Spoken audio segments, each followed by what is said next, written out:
ನಮಸ್ಕಾರ. ಒಡೆದ ಮಡಿಗಳಿಗೆ ಶಾಶ್ವತ ಪರಿಹಾರ ನೀಡಲು ಇವತ್ತೊಂದು ಕ್ರೀಮಿನೊಂದಿಗೆ ಬಂದಿದ್ದೀನಿ. ತುಂಬ ಎಫೆಕ್ಟಿವ್ ಆಗಿರೋ ಕ್ರೀಮ್ ಇದು. ಕೇವಲ ಒಂದೇ ದಿನದಲ್ಲಿ ನಿಮಗೆ ತುಂಬಾ ಒಳ್ಳೆ ರಿಸಲ್ಟ್ ಕೊಡುತ್ತೆ ಅಂತ ಹೇಳ್ತಾ ಇದ್ದೀನಿ. ನಾನು ಯೂಸ್ ಮಾಡಿದ ಮೇಲೆ ನಿಮಗೂ ಹೇಳ್ತಾ ಇರೋದು ಈ ಕ್ರೀಮ್ನ.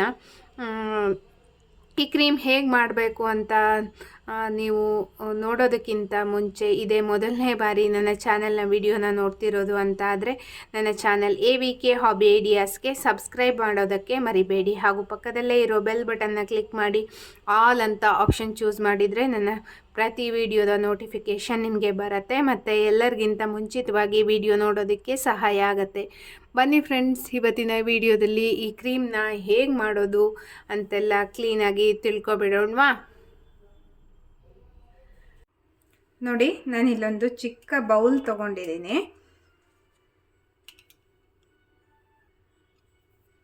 ಈ ಬೌಲ್ಗೆ ಈ ದೊಡ್ಡ ಚಮಚದಲ್ಲಿ 2 ಚಮಚ ಆಗೋಷ್ಟು ಸಾಸಿವೆ ಎಣ್ಣೆಯನ್ನು ಹಾಕ್ತಾಯಿದ್ದೀನಿ. ನಾನು ಒಂದು ಅರ್ಧ ಚಮಚ ಹಾಕ್ಕೋತಾ ಇದ್ದೀನಿ. 2.5 ಚಮಚದಷ್ಟು ಸಾಸಿವೆ ಎಣ್ಣೆ ಹಾಕ್ತಾಯಿದ್ದೀನಿ. ಇವಾಗ ಈ ಎಣ್ಣೆಯನ್ನು ಬಿಸಿ ಮಾಡ್ಕೋಬೇಕು.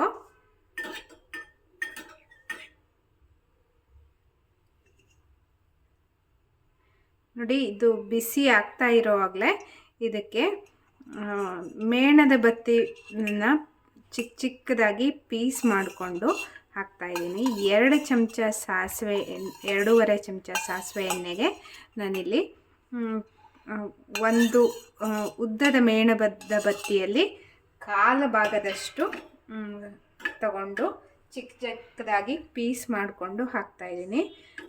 ನೋಡಿ, ಇದು ಎಣ್ಣೆಯಲ್ಲಿ ಕರಗಬೇಕು.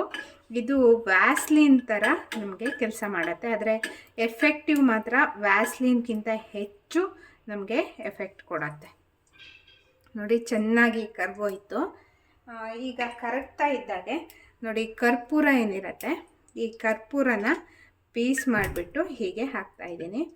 ನಾವೇನು ದೇವರ ಪೂಜೆಗೆ ಉಪಯೋಗಿಸ್ತೀವಲ್ಲ, ಸೇಮ್ ಅದೇ ಕರ್ಪೂರ.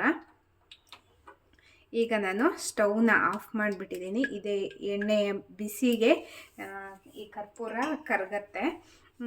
ಈ ಕರ್ಪೂರ ಹಾಕೋದು ಯಾಕೆ ಅಂದರೆ ನಮಗೆ ಒಂಥರ ಪರಿಮಳ ತುಂಬ ಚೆನ್ನಾಗಿ ಬರುತ್ತೆ. ಹಾಗಾಗಿ ನಾನು ಈ ಕರ್ಪೂರನ ಉಪಯೋಗಿಸ್ತಾ ಇದ್ದೀನಿ. ಮತ್ತು ಬಿಸಿ ಮಾಡೋ ಅಗತ್ಯ ಇಲ್ಲ. ಎಣ್ಣೆಯ ಶಾಖಕ್ಕೆ ಈ ಕರ್ಪೂರ ಚೆನ್ನಾಗಿ ಕರಗತ್ತೆ.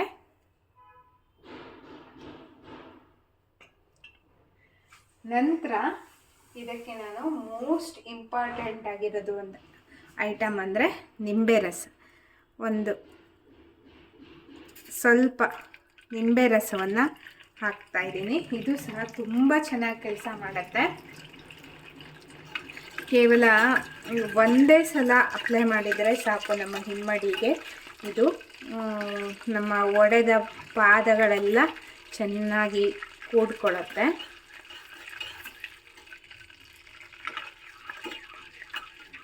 ನೋಡಿ, ಎಷ್ಟು ನೊರೆ ಥರ ಬರ್ತಾ ಇದೆ.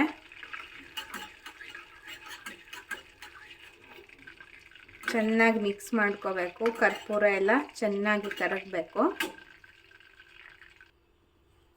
ಈಗ ನೋಡಿ, ಕರ್ಪೂರ ಎಲ್ಲ ಚೆನ್ನಾಗಿ ಕರಗಿದೆ.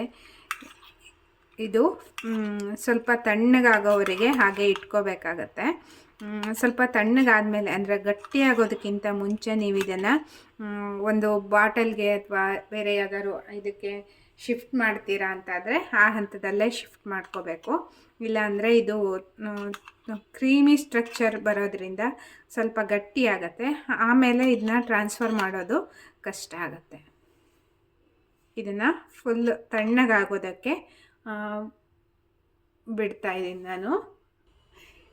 ಇವಾಗ ನೋಡಿ ಫ್ರೆಂಡ್ಸ್, ತಣ್ಣಗಾಗಿದೆ, ಕ್ರೀಮ್ ರೆಡಿ ಆಗಿದೆ. ಕಲ್ಲರ್ ನೋಡಿ, ನಾವು ಸಾಸಿವೆ ಎಣ್ಣೆಯನ್ನು ಬಳಸಿರೋದ್ರಿಂದ ಈ ಕಲ್ಲರ್ ಬಂದಿದೆ. ನೋಡಿ ಎಷ್ಟು ಚೆನ್ನಾಗಿ ಕಾಣಿಸ್ತಾ ಇದೆ ಅಂತ. ನೋಡಿ, ವ್ಯಾಸ್ಲಿನ್ ಥರನೇ ಅನಿಸುತ್ತೆ ನಾವು ಟಚ್ ಮಾಡಿ ಹೀಗೆ ಮಾಡಿದರೆ. ನೋಡಿ, ಈ ಕ್ರೀಮ್ನಲ್ಲಿ ನಾವು ಸಾಸಿವೆ ಎಣ್ಣೆ ಬಳಸಿದ್ದೀವಿ. ಮತ್ತು ನಿಮಗೆ ಸಾಸಿವೆ ಎಣ್ಣೆ ಕೆಲವರಿಗೆ ಆಗಲ್ಲ ಅಂತ ಆದರೆ ನೀವು ಕೊಬ್ಬರಿ ಎಣ್ಣೆನೂ ಸಹ ಬಳಸ್ಕೋಬೋದು ಸಾಸಿವೆ ಎಣ್ಣೆ ಬದಲು.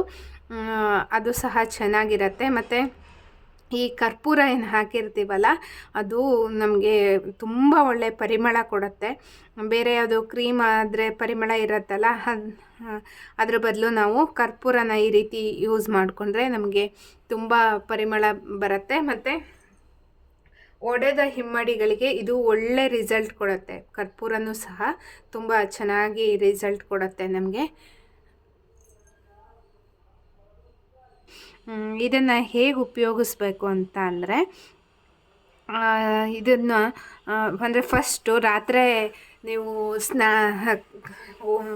ಕೆಲಸ ಎಲ್ಲ ಮುಗಿದ ಮೇಲೆ ಒಂದು ಸಾರಿ ಕಾಲನ್ನೆಲ್ಲ ಕ್ಲೀನಾಗಿ ತೊಳ್ಕೊಂಬಿಡ್ಬೋದು. ಇಲ್ಲಾಂದರೆ ಒಂದು ಸ್ವಲ್ಪ ಉಪ್ಪು ನಿಂಬೆ ರಸ ಹಾಕಿಬಿಟ್ಟು ಬಿಸಿ ನೀರಿನಲ್ಲಿ ಕಾಲನ್ನ 1 ಗಂಟೆ ಇಟ್ಕೊಂಡ್ಬಿಟ್ರೆ ನಿಮಗೆ ಡೆಡ್ ಸ್ಕಿನ್ನೆಲ್ಲ ಕ್ಲೀನ್ ಆಗುತ್ತೆ. ಮತ್ತು ಕಾಲೆಲ್ಲ ತುಂಬ ಕ್ಲೀನ್ ಆಗುತ್ತೆ, ಸ್ವಲ್ಪ ಸಾಫ್ಟ್ ಆಗುತ್ತಲ್ಲ. ಅಷ್ಟಾದ ನಂತರ ಇದನ್ನು ಚೆನ್ನಾಗಿ ಕಾಲಿಗೆ ಹಿಮ್ಮಡಿಗೆ ಮತ್ತು ಈಗೆಲ್ಲ ಎಲ್ಲಿ ಒಡೆದ ಕಾಲು ಬಿರುಕು ಅಲ್ಲೆಲ್ಲ ಹಚ್ಚಿಬಿಟ್ಟು ಚೆನ್ನಾಗಿ ಸ್ಕ್ರಬ್ ಥರ ಮಾಡಿ ಮಸಾಜ್ ಮಾಡ್ಕೊಬಿಡಬೇಕು. ನಂತರ ಇದನ್ನು ಸಾಕ್ಸ್ನ ಹಾಕ್ಕೊಂಬಿಟ್ಟು ಹಾಗೆ ಮಲ್ಕೋಬೋದು. ಬೆಳಗ್ಗೆ ಇದನ್ನ ಒಂದು ಸಾರಿ ಸಾಕ್ಸ್ ಎಲ್ಲ ತೆಗೆದುಬಿಟ್ಟು ಕ್ಲೀನಾಗಿ ಕಾಲನ್ನ ಎಲ್ಲ ತೊಳ್ಕೊಂಬಿಟ್ರೆ ನಮಗೆ ಒಳ್ಳೆ ರಿಸಲ್ಟ್ ಇರುತ್ತೆ. ಕೇವಲ ಒಂದೇ ದಿವಸದಲ್ಲೇ ನಮಗೆ ತುಂಬ ಎಫೆಕ್ಟಿವ್ ರಿಸಲ್ಟ್ ಕೊಡುತ್ತೆ ಈ ಕ್ರೀಮು. ತುಂಬಾ ಹೆಲ್ಪ್ ಆಗುತ್ತೆ ಎಲ್ರಿಗೂ ಅಂತ ಭಾವಿಸಿದ್ದೀನಿ ನಾನು. ನನಗಂತೂ ಇದು ತುಂಬ ಹೆಲ್ಪ್ ಆಗಿದೆ. ನಿಮಗೂ ಎಲ್ರಿಗೂ ಯೂಸ್ ಆಗಲಿ ಅನ್ನೋ ಕಾರಣಕ್ಕೆ ನಾನು ಇವತ್ತು ಈ ವಿಡಿಯೋನ ಶೇರ್ ಮಾಡಿದ್ದೀನಿ. ನಿಮ್ಮೆಲ್ರಿಗೂ ಯೂಸ್ ಆಗುತ್ತೆ ಅಂತ ಅಂದ್ಕೊಂಡಿದ್ದೀನಿ ನಾನು. ನೀವು ಸಹ ಒಮ್ಮೆ ಟ್ರೈ ಮಾಡಿ ಹೇಗಾಯಿತು ಅಂತ ಕಮೆಂಟ್ ಸೆಕ್ಷನ್ನಲ್ಲಿ ತಿಳಿಸಿ. ತುಂಬ ಉಪಯುಕ್ತವಾಗಿರೋ ಕ್ರೀಮ್ ಇದು.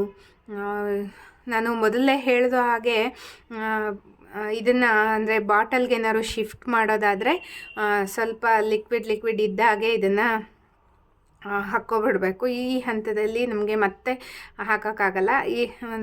ನೆಕ್ಸ್ಟ್ ಕರಗಿಸ್ಬಿಟ್ಟು ಮತ್ತೆ ಹಾಕಬೇಕಾಗತ್ತೆ. ಅದರಿಂದ ಸ್ವಲ್ಪ ಲಿಕ್ವಿಡ್ ಇದ್ದಾಗಲೇ ಹಾಕ್ಕೊಂಬಿಟ್ರೆ ನಮಗೆ ಈಸಿ ಆಗಿಬಿಡತ್ತೆ ಫ್ರೆಂಡ್ಸ್. ನೋಡಿದ್ರಲ್ವಾ? ನೀವು ಸಹ ಒಮ್ಮೆ ಟ್ರೈ ಮಾಡಿ. ಮತ್ತು ನಿಮ್ಮ ಫ್ರೆಂಡ್ಸ್ ಆ್ಯಂಡ್ ಫ್ಯಾಮಿಲಿ ಎಲ್ರಿಗೂ ಈ ವಿಡಿಯೋನ ಶೇರ್ ಮಾಡಿ. ಇದರಿಂದ ಅವರಿಗೂ ಸಹ ಒಂದು ಉಪಯೋಗ ಆಗುತ್ತೆ. ಮತ್ತು ಒಂದು ಉಪಯುಕ್ತವಾಗಿರುವಂತಹ ವಿಡಿಯೋದೊಂದಿಗೆ ಭೇಟಿಯಾಗೋಣ friends. Until then take care, bye. Thank you for watching friends.